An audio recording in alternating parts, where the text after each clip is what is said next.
Hello everybody, great job on the French Revolution unit, and I hope you enjoyed the Prezi and the video at the end of the Prezi, Waterloo by ABBA and its awesome 70s Swedish pop outfits. As I said in that video, this history book on the shelf is always repeating itself, and nowhere is that more evident than with revolutions.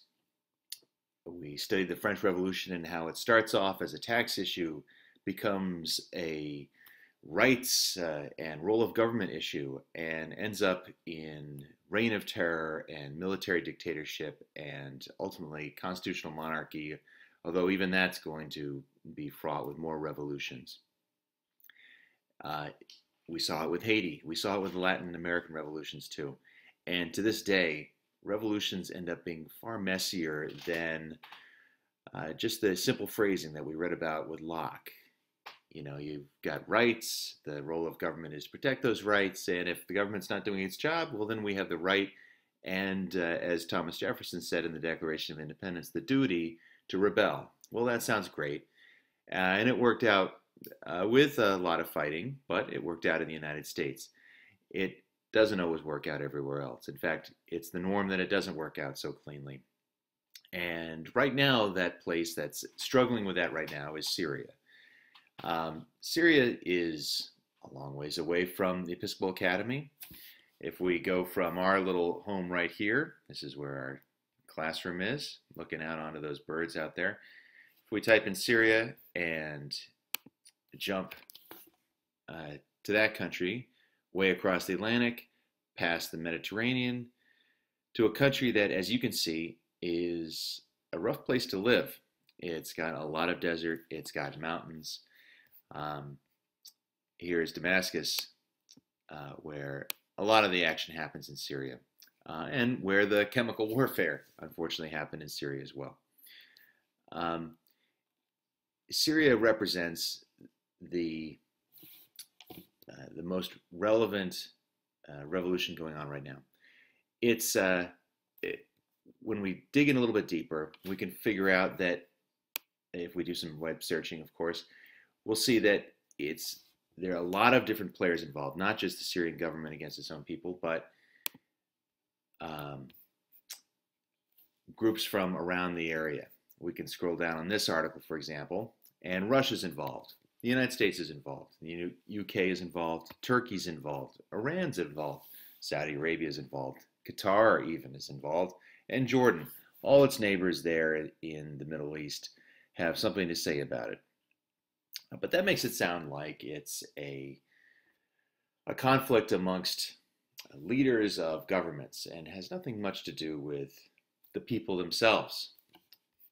If we keep searching, though, we've heard about this refugee crisis. There's a great graph that I saw. This is a graph of refugees heading towards Europe from war-torn countries, many of which have had recent revolutions, and some, like Syria down here, are having a revolution. As you can see, the flow of refugees from Syria, and each one of those marks represents about a busload worth of refugees. The flow was relatively mild way back there in 2012. If we move our marker, however, forward, you can see that the flow of refugees starts to increase and get larger and thicker, and the amounts landing in European countries, Western European countries, gets bigger and bigger. Well, that seemed like a lot then. And if we fast forward to now, look at the volume of the stream. It is a wave. It's a tidal wave of refugees coming from Syria and from many other places, but mostly Syria, you can see here. There's Iraq, there's Syria. This is a huge issue, and those are just the people that actually make it, of course.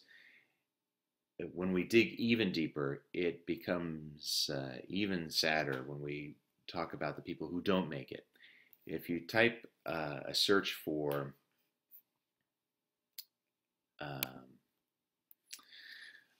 Aylan Kurdi, Aylan Kurdi, this comes up.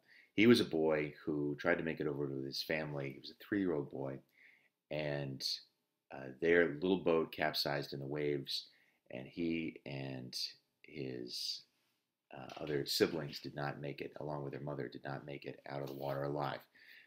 His picture ended up all around the world. There's a relief worker being lifting the body of Aylan Kurdi out of the water.